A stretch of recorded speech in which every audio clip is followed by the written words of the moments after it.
Support for WUWM podcasts comes from Potawatomi Casino Hotel Milwaukee, home to 24/7 excitement, dining, and an on-site hotel at 1721 West Canal Street. More information at potawatomi.com. From 89.7 WUWM, Milwaukee's NPR, this is Lake Effect. I'm Joy Powers. Today we'll look at the trial of Milwaukee Judge Hannah Dugan, who's accused of helping an undocumented immigrant evade ICE at the courthouse. I do think there are two dimensions going on in this drama. One is the debate about immigration and the ICE raids under the Trump administration. The second dimension is about the battle between the Trump administration and the courts. Then we'll talk about holiday movie traditions and why we keep coming back to our favorite feel-good films. It's a time of year of kind of ritual, and a lot of the comfort, I think, that people get out of those rituals is the fact that they return year after year. Plus, we've got some tips on how to keep your pets safe during the cold winter months. All of that is coming up on Lake Effect.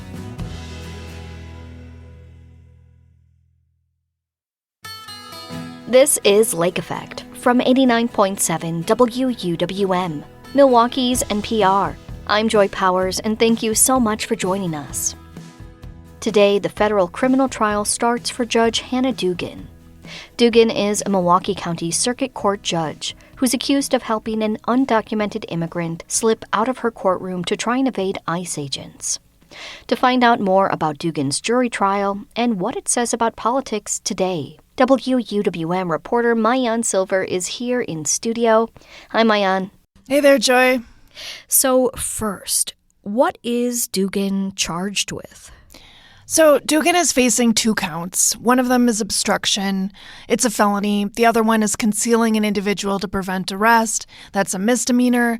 She was indicted by a grand jury. She entered not guilty pleas in May.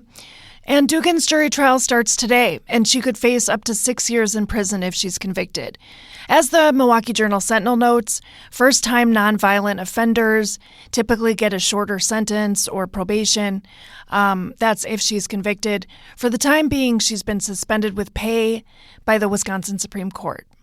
Sure.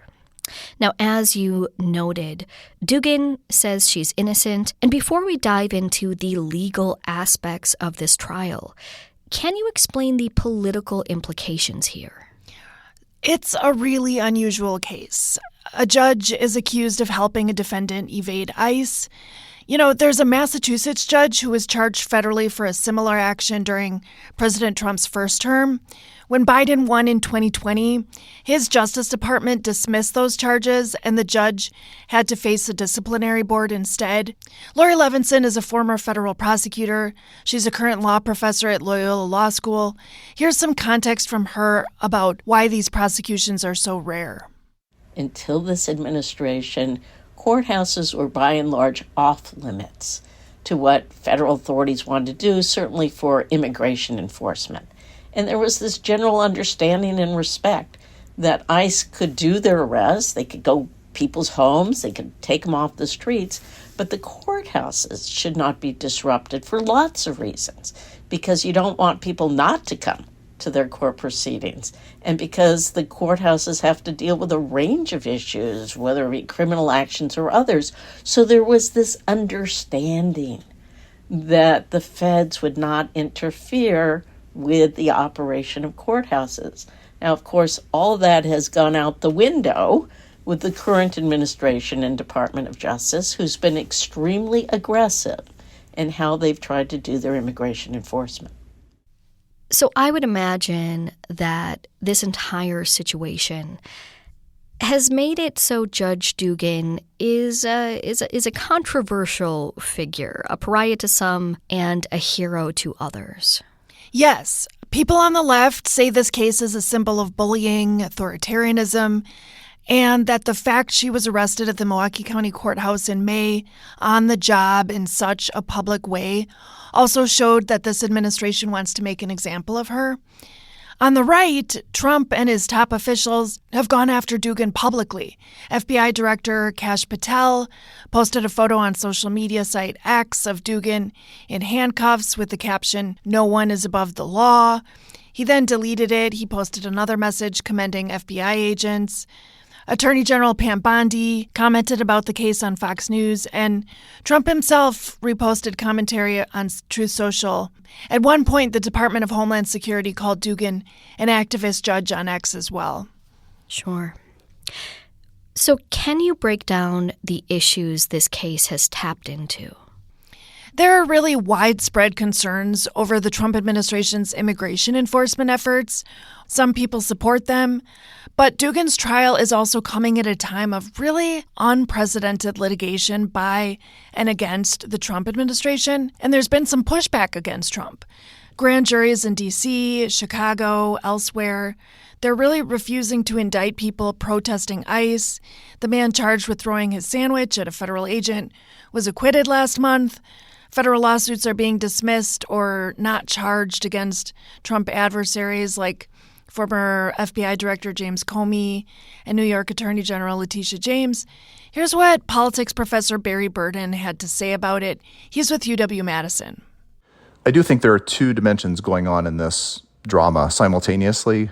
One is the debate about immigration and the ICE raids under the Trump administration, and this particular person who's now been deported from the U.S. and was at issue in what happened in the courtroom. The second dimension is about the battle between the Trump administration and the courts. There have been a record number of federal lawsuits filed against actions of the Trump administration on everything from immigration actions to how they're treating universities and law firms and other businesses to cuts to the federal government, actions overseas, just a tremendous amount of activity. And the Trump administration has been rebuffed in a lot of those cases. Their actions have been stopped, overturned, or at least put on hold. And it connects to the gripes, frankly, that Donald Trump has about the court system. He thinks that liberal judges are acting against him in a biased way. So there's sort of two trains running here simultaneously. And I think it all coming together in one case has just made what is kind of a small event in the city of Milwaukee turn into a national story. Also, there's a discussion here from a legal perspective about what is the role and purview of state court judges and federal immigration enforcement. Yeah, can you explain that a bit? Yeah, well, immigration enforcement is solely the responsibility of the federal government. States don't have the power to enforce federal immigration law, even though there's been a lot of attempts by the current administration to enlist the support of local law enforcement for federal purposes. Also, state court judges have a significant amount of autonomy on their end over how they want to control their courtrooms. I talked to John Gross about this. He's director of the Public Defender Project at UW Law School, and he gave a hypothetical situation. Law enforcement wants to arrest someone and asks the court to hold the defendant's case until the afternoon. It's morning and the defendant's there. Gross explains what the judge could decide. I have to do other things this afternoon. I'm not holding up this court's calendar. I'm not making the attorney stay here till the afternoon to call this case. They have to be on trial with another judge, so I need to call the case now. Sorry, law enforcement. Now, am I concealing? Am I acting in a corrupt way? I'm certainly making it so that law enforcement is not going to be able to arrest this individual today. But I'm entitled to do that as a judicial officer running my calendar. So looking at April 18th, when ICE agents came to Dugan's courtroom, what do prosecutors say happened? Okay, there's a long list here. According to court papers, ICE agents wanted to arrest an undocumented immigrant, Eduardo Flores Ruiz, for being in the U.S. unlawfully. They determined he'd be appearing before Judge Dugan at the county courthouse on April 18th, as you mentioned, on misdemeanor charges of domestic assault. Before court started, ICE agents went to the hallway outside of Dugan's courtroom, court papers say, and told Dugan's clerk that they wanted to arrest Flores Ruiz. Prosecutors claim that once Dugan found out that ICE was there to arrest the man, she became visibly upset, is how they described it. According to the complaint, she went to talk to the agents. They showed her an administrative warrant for the man's arrest. Judge Dugan allegedly told them that they needed a judicial warrant. That's one that's reviewed and approved by a judge. She also allegedly told them to go to the chief judge's office to figure out the proper way to do this. And ultimately, the agents agreed, according to these court documents, to wait until Flores-Ruiz's court hearing was done to arrest him in the public hallway of the courthouse. But court papers say that Dugan didn't call Flores-Ruiz's case. And there's been some reporting by the Milwaukee Journal-Sentinel about this, that the case was rescheduled due to logistical problems. They didn't have a court interpreter. And then Dugan set his case for a Zoom hearing. I guess the facts about that will come out at trial. But Dugan then allegedly ushered Flores-Ruiz and his attorney out of her courtroom through a back door for jurors. And then Flores-Ruiz and his attorney did ultimately end up in the public hallway in the courthouse, but a bit further from where agents had been sitting. Still, agents saw him, and one got on the elevator with him and his attorney, and then they ultimately ended up chasing him outside when he got outside and caught him and arrested him. He's been deported since then. In one filing that's going to be potentially an issue in the case, prosecutors allege that they have evidence of Dugan saying that she would, quote, take the heat for her actions. There's really much more to it, obviously. There's video surveillance of much of this from courthouse cameras, though that's without sound. The parties are also debating the admissibility of audio recordings of Dugan inside her courtroom, such as the one I had mentioned about the taking of the heat. So, yeah, we'll see what ends up there. That really gets to what the prosecution has to prove in this case. What are they tasked with here? So the burden of proof is always on prosecutors. They have to convince 12 jurors to unanimously agree that Dugan committed the two crimes beyond a reasonable doubt. And one of the legal experts I talked to that you've heard from, Lori Levinson, says that might be difficult, and that's because the charges have to do with Dugan's intent. We were just talking about concealing an individual. That's one of the counts. But here's what Levinson says overall about what prosecutors have to prove. All this case is about is what was going on in the judge's head. Whether she was trying to conceal someone, whether she was trying to impede and obstruct a proceeding, or whether she was trying to do what she thought was her job, run her courtroom, deal with her cases, and try to keep from having the Department of Homeland Security interfere with that, with an action that she didn't have advance notice of or really a clear direction of how she was supposed to deal with it. Both the former prosecutors and the defense attorneys I've spoken with agree that what Dugan was thinking as the events unfolded on April 18th is really key to the case. Yeah. Do you have any insights on what the defense is going to argue? The defense has been pretty tight-lipped. What we do know is that they filed a motion in November that describes the Milwaukee County Courthouse policy on ICE arrests as sort of in flux. It says that Chief Judge Carl Ashley, who's also a witness in the case, was working on a policy which would dictate where in the courthouse ICE could safely arrest people. There were some draft policies and some emails between Dugan and others that they're going to try to introduce. Here's John Gross, who I mentioned from the Public Defender Project. He's not involved in the case. I would expect the defense to introduce some of those memos that were going back and forth. Maybe both sides might want to introduce them because they might argue about what some of the wording in those memos might have influenced Judge Dugan's understanding of what was going on or might be relevant to her mental state, right? If the chief judge sent a memo saying, don't interfere with ICE agents making arrests in the hallways, okay, well, she's been given instructions not to do that. Does she now have a corrupt intent? But if the memo is equivocal in some way, and it's a memo saying from the chief judge, I'm engaged in ongoing discussions about how this can be done in a way that satisfies all the parties, and I understand concerns about the chilling effect that immigration enforcement could have in the courthouse. However, I know you all have legitimate concern. But, whatever it says in there is going to be relevant to show what Judge Dugan was thinking based on those memos. Gross explains that what is going to be in dispute is what her intent was. Dugan can only be convicted if a jury finds she was doing what she did with a, quote, corrupt intent or a corrupt purpose. Now, it is a jury trial, as you've mentioned. What are the possible outcomes? So a jury, all 12 people, would have to unanimously agree to either convict or acquit Dugan. One way Dugan could be acquitted is if a jury doesn't think the government has proven its case. You know, that's what you automatically think of. Another way is through something called jury nullification. Defense lawyers are explicitly not allowed to argue for this in federal court, but it can still happen. So, according to Josh Blackman, he's a law professor at South Texas College of Law in Houston, this is what he said. Nullification goes down a different path. Nullification says, okay, let's assume she did it.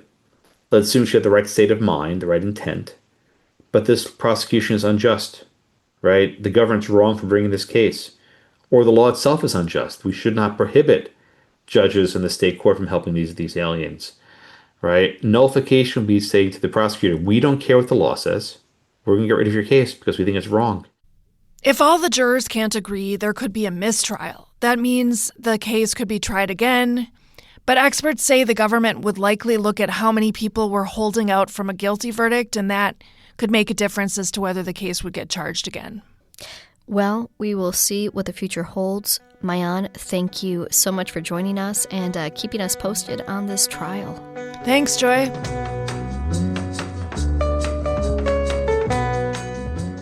Maayan Silver is a WUWM news reporter. She'll be covering the federal criminal trial of Milwaukee Judge Hannah Dugan, and we'll be hearing updates from her as the trial continues.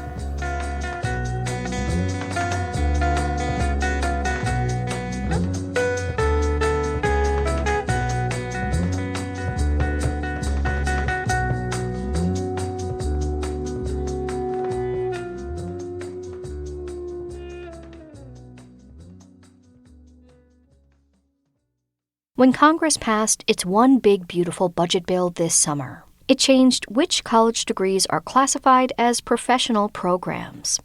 That's important because it limits the amount of money students can borrow from the federal government to get a graduate or doctoral degree.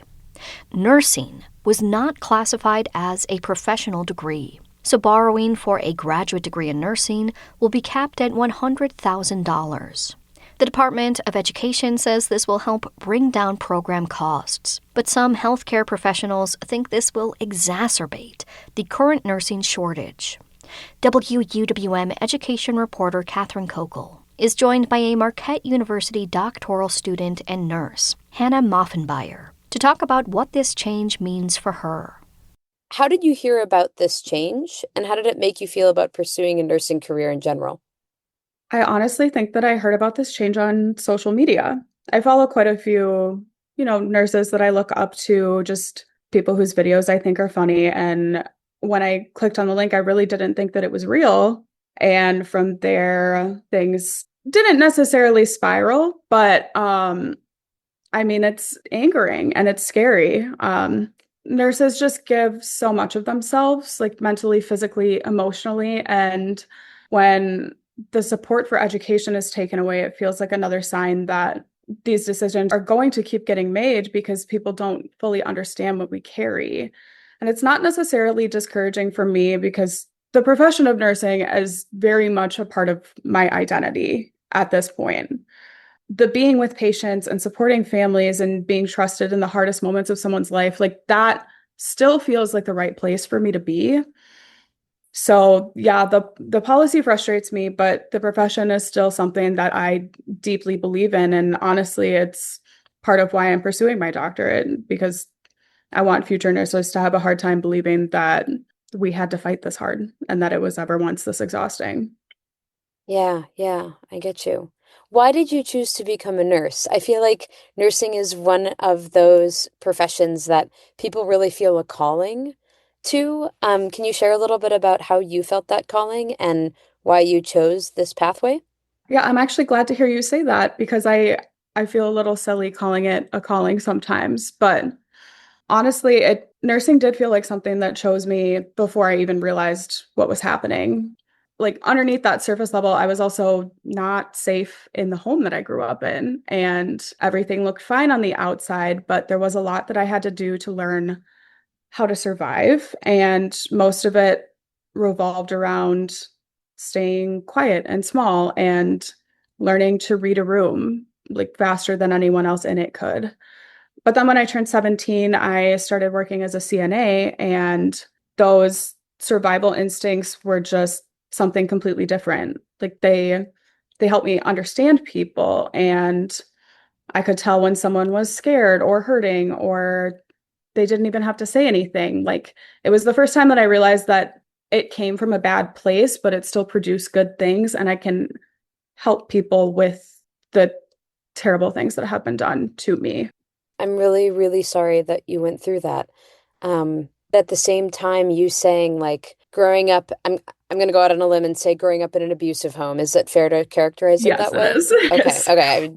I don't want to say that if that's not true, but growing up in abusive homes can force people to, like you said, read the room. Like, okay, who's going to react in a certain way?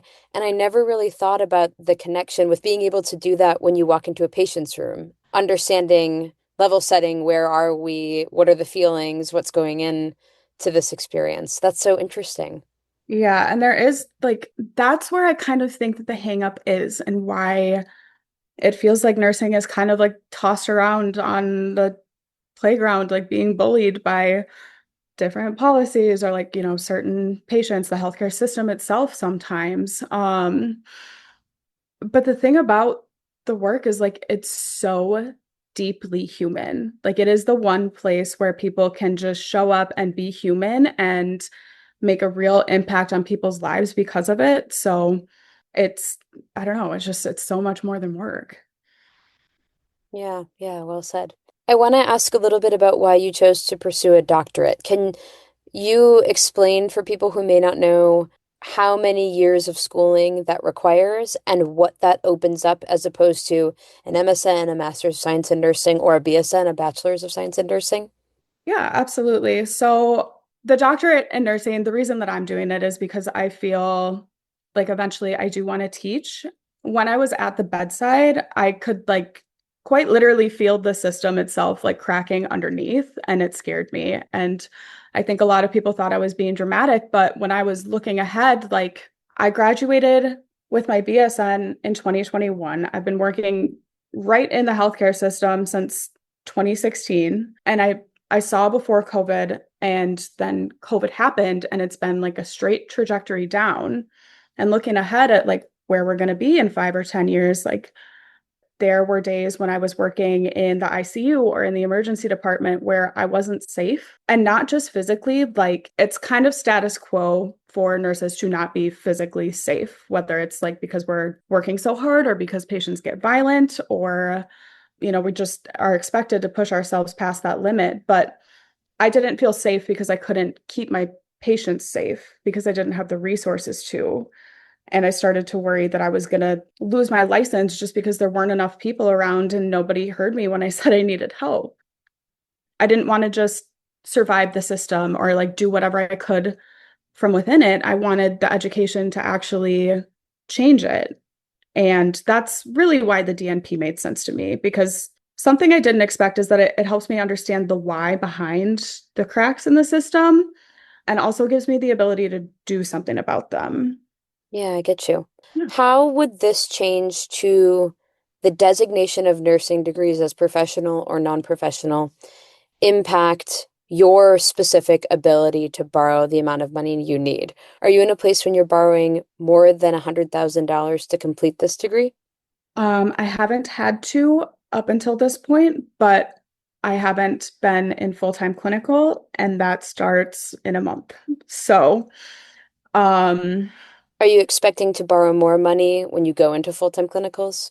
yes, I was definitely planning on it, and I'm still kind of working the numbers and waiting to see how things are gonna play out. But I mean, it makes things harder. Like I'm already working pretty much around the clock to make ends meet. And I mean, I can try to borrow more if I absolutely have to from private sources, but it's hard.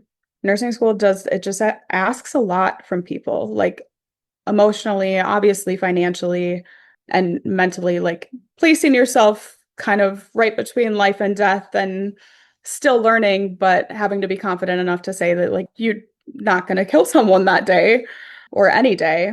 And I don't know, pulling the funding is it's one more barrier when a lot of people in the profession really can't afford to lose it. And to put a finer point on that, you're saying you may be borrowing more when your full-time clinical work starts.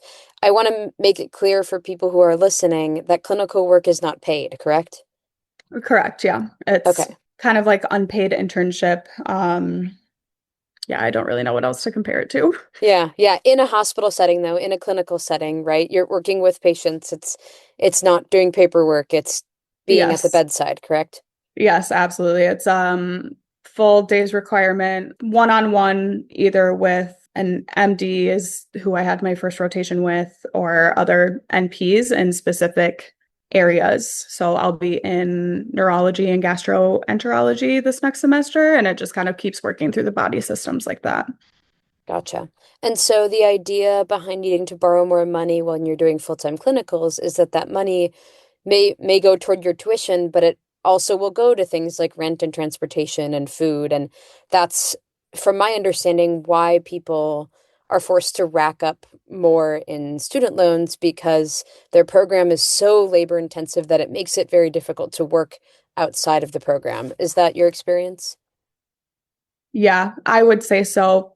I was hoping to go from working full-time, the 40 hours a week, to part-time, whatever that would look like. And I don't know if that's going to be realistic anymore. Yeah.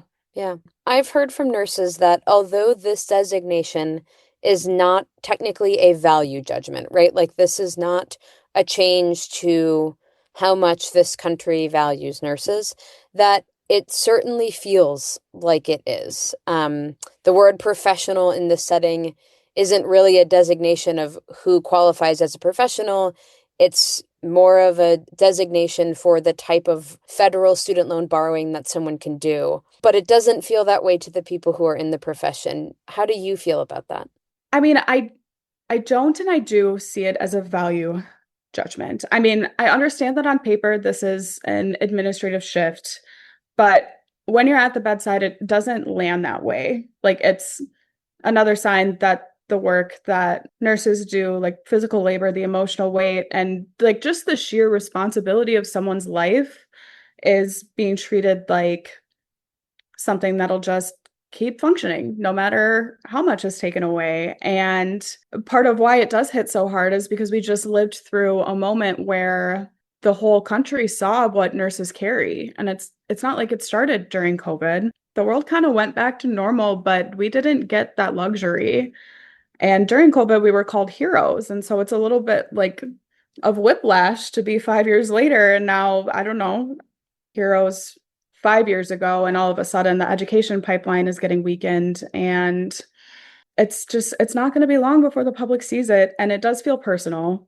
It's because I know who pays the price when nursing is treated like it's expendable. And honestly, if it meant protecting the patients and the people who trust us without hesitation, I would brand the word unprofessional into my forehead if it meant that no nurse ever had to go home and wonder if their patient died because of human anatomy and inevitability, or because they didn't have the resources that they needed to save them.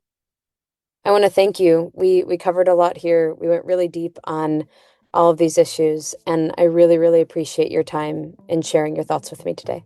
Absolutely. And thank you again for giving our voices a place to be heard and taking the time to do this with me.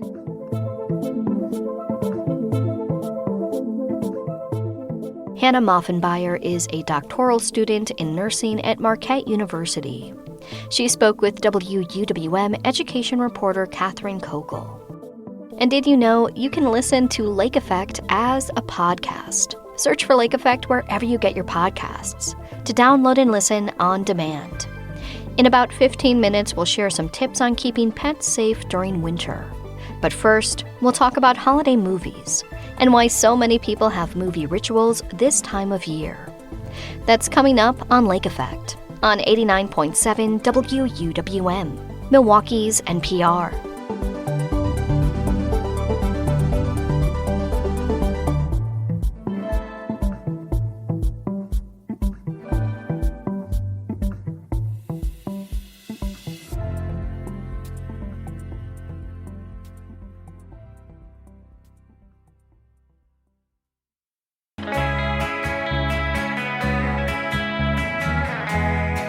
You're listening to Lake Effect on 89.7 WUWM.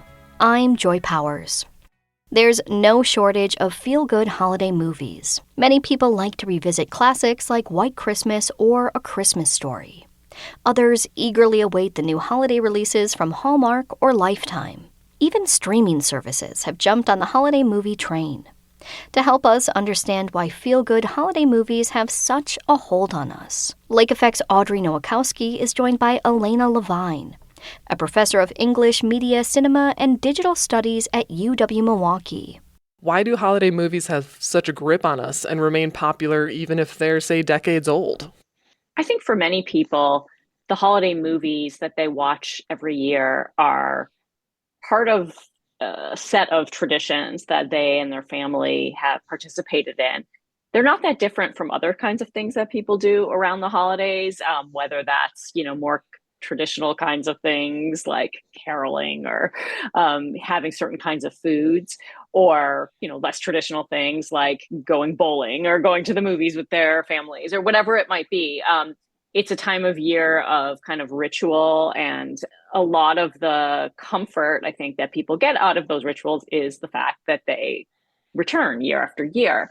And movies that we associate with this time of year do the same thing. So many of those movies may be explicitly holiday themed, but there's some, like The Sound of Music is a movie that airs on television every year around late December in the holiday time of year. And it doesn't have much of a, holiday or Christmas specific kind of theme to it. And yet I think a lot of people think of that movie as something that they would watch year to year. Of course, there's others like It's a Wonderful Life or Miracle on 34th Street that have that kind of more Christmas themed element.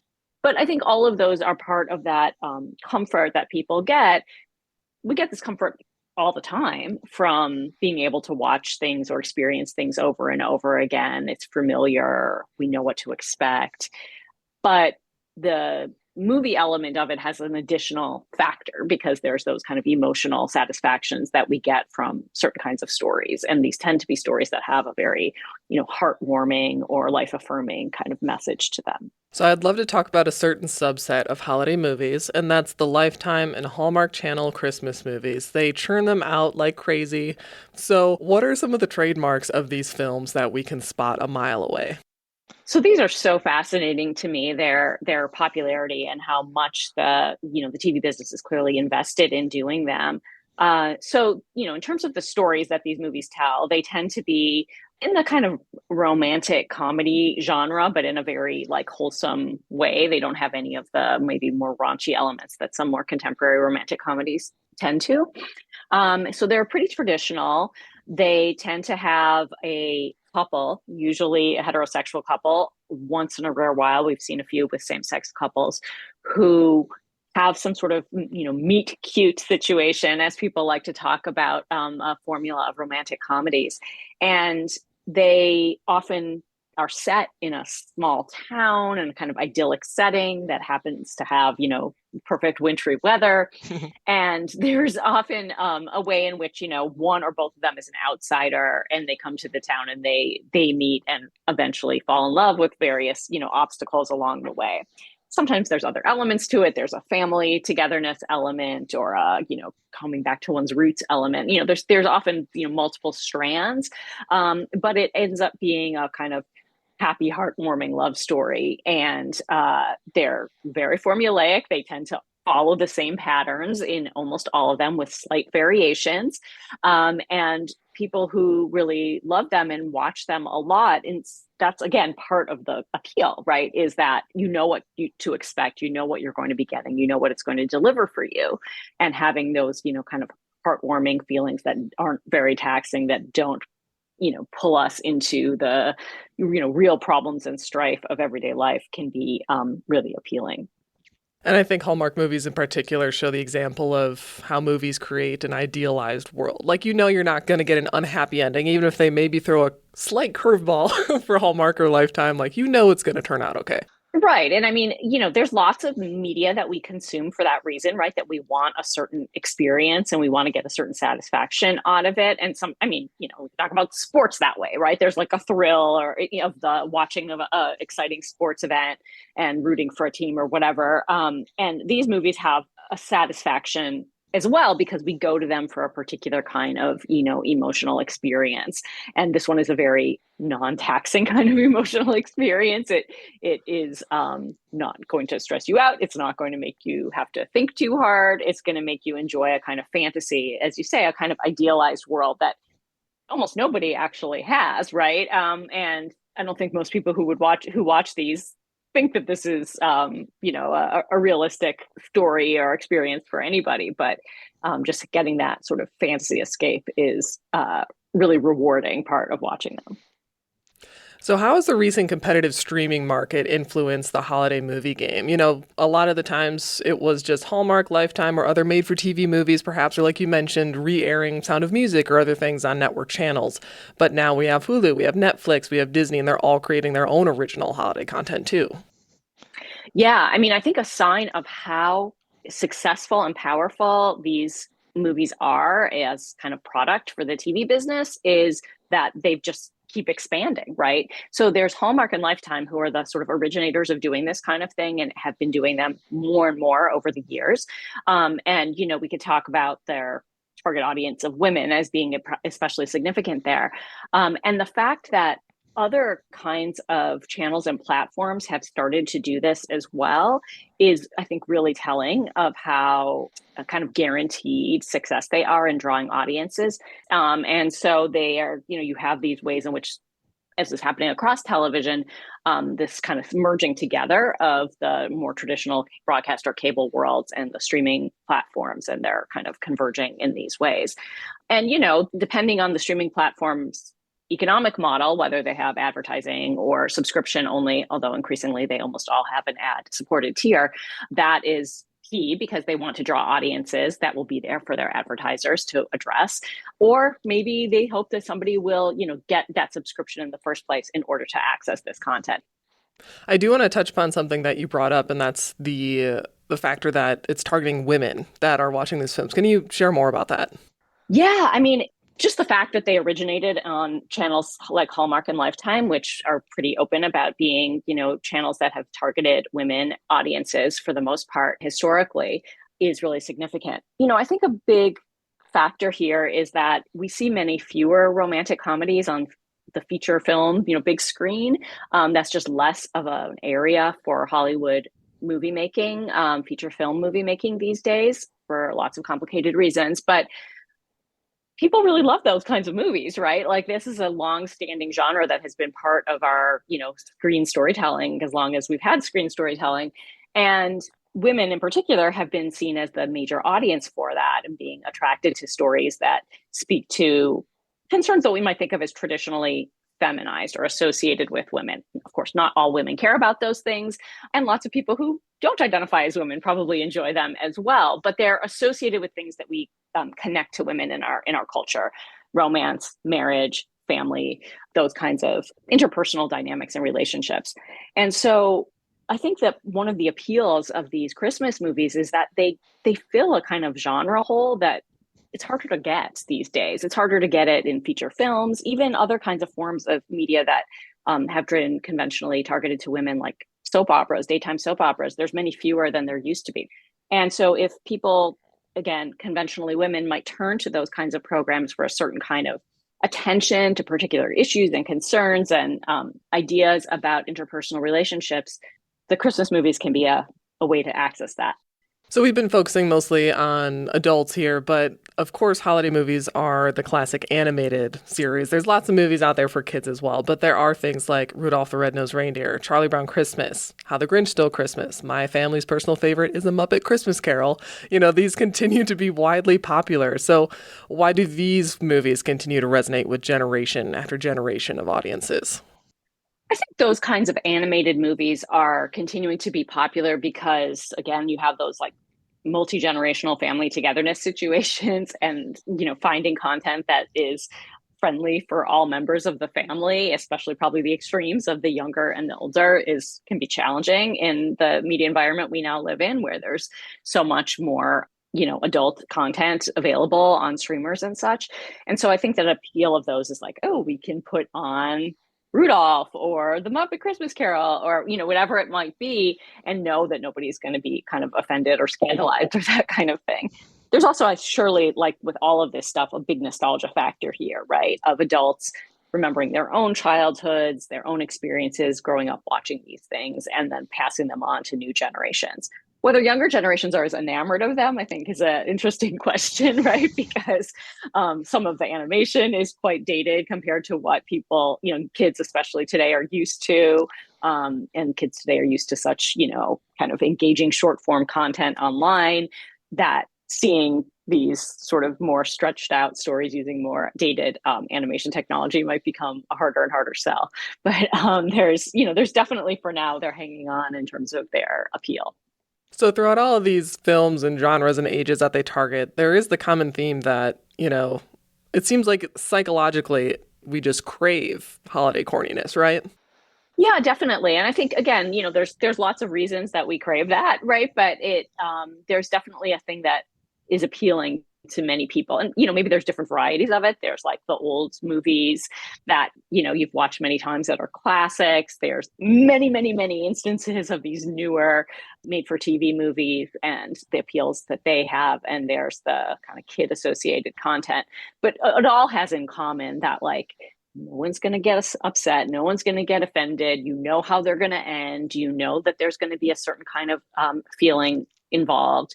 And that is comforting. And, I think this time of year, it's not just about there's a reason that there's so many holidays this time of year that emphasize warmth and togetherness and family, right, in the dark, cold days of winter.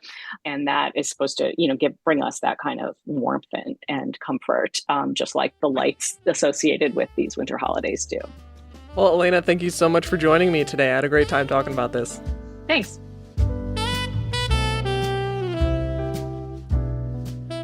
Elena Levine is a professor of English, Media, Cinema, and Digital Studies at UW-Milwaukee. She spoke with Lake Effect's Audrey Nowakowski in 2022. There's snow on the ground and the temperatures are dipping below freezing. We'll talk about ways to keep our pets safe during these cold months, next on Lake Effect, on 89.7 WUWM, Milwaukee's NPR.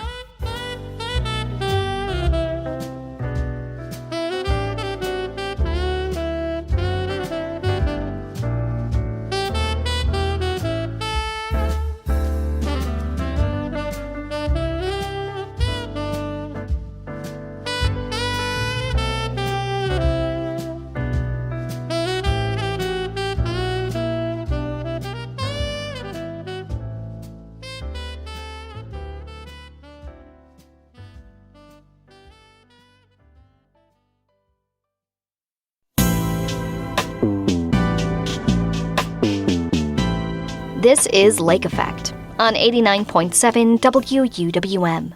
I'm Joy Powers. We experienced frigid cold temperatures this weekend in southeastern Wisconsin. Many pet owners may wonder how best to keep their pets safe and comfortable during the winter. To learn some health and safety tips for our furry friends, Lake Effect's Excret Nunez is joined by Angela Speed, the Vice President of Communications for the Wisconsin Humane Society. So the first question that comes to my mind is, how cold is too cold to take dogs outside for a walk? I wish that I could give you a temperature. However, just like people, pets' cold tolerance varies.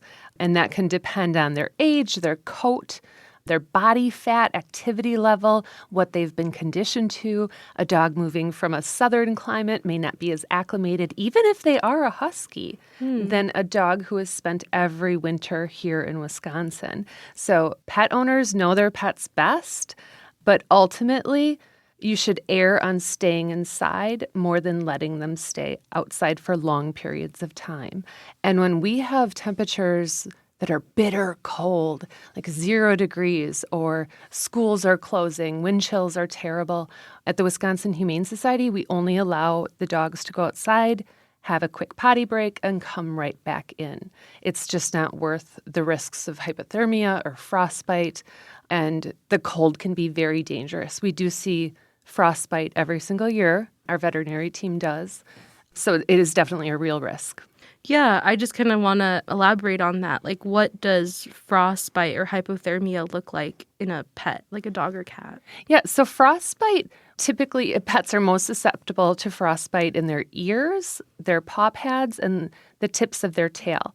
And at first, the tissue might appear discolored, very light gray or pink. It might be sore to the touch or swollen, but you may not see it really set in for a couple days where the tissue can die and actually become almost black and slough off. In hypothermia, you tend to see dogs who are shivering, shaking, really cold, lethargic, and you want to get them inside right away and slowly warm them up. That makes sense. What are some other ways to keep your pets safe when it is bitterly cold outside and you have to walk them or let them out and do their business? So if your dog will tolerate them, a lot of people have great success with booties or socks to really protect those sensitive paw pads and protect them also from like ice or cracking as well. Some dogs do really well in jackets or sweaters, and that's a lot of fun too. Lots of themed outfits for your dogs. And also there's different types of salve that you can apply to those paw pads if they get dry or cracked. And also if you are taking your dog outside for a short walk, you want to always make sure to wipe off their paws when they come back inside. Antifreeze is something that can frequently become ingested if they get into it in a garage or on the street, and it's really sweet smelling. It tastes good to them, and it's highly toxic. Dogs will also pick up salt from sidewalk salt, and that can cause all sorts of gastrointestinal issues if they ingest that as well. So you want to wipe off those paws right away. So you mentioned some booties or coats. How should someone know if they need to buy their pet any winter gear like that? What we'll often see is if you're taking your dog for a walk, they'll start to do that little paw dance. And that's because their paws are getting really cold. If you feel the pavement with the palm of your hand, you can see why their paws are getting so cold so quickly. In that case, you might want to try to slowly introduce boots, especially if they're still enjoying their time outside and it's just affecting their paws. Dogs who have really short coats, whether that's a Chihuahua or a Lab or a Boxer, a Pitty Mix, with that short coat, they might really benefit from having a jacket or some apparel on them. Fleece is a really great material for dogs too. So those are probably the two most common products that you can get, boots and jackets for your dog for those walks in the winter. So what about if there's like an emergency? What should people include in their emergency kits for their pets? Oh, I'm so glad that you brought this up because we are constantly reminded of the need for emergency planning for pets, whether that's natural disasters or wildfires or power outages. It's really important that you keep a kit for both your dogs and your cats. And some of the most important things to have in that emergency kit are, of course, their medications, their ID, some basic food, a leash, a carrier, some of those basic supplies that you don't want to be running all over the house gathering in the event of an emergency. And it's really important to keep those ID tags up to date, that they're wearing them at all times with collars, so that in an event where you were separated, we could make a reunion happen as fast as possible. So we've talked a lot about dogs, but do you have any safety tips for cat owners? Absolutely. So really, first of all, cats should be kept indoors all the time. We know from research that indoor cats typically live 16 to 18 years compared to the average life of an outdoor cat only being about 3 to 4 years. So really, cats are safest inside. That being said, we know some cats get out, and we also know that there are cats just living in our community. And we do see injuries quite frequently from cats climbing inside cars in cold weather climates. So on those super cold days, if you're going out to your car before work in the morning, if you just make some noise, honk your horn, just beat on the hood of the car a couple times, just in case there are cats or kittens hiding in your car because it's a warm place, or squirrel, raccoon, other creatures that are seeking warmth may climb into the hood. So fan belt injuries are actually what we see from cats or other critters climbing into cars. Oh, wow. I wouldn't even have thought about that. Well, Angela, thank you so much for sharing these cold weather safety tips with me. I feel better prepared this winter. And I love that you have your jackets for your dog already. Thank you.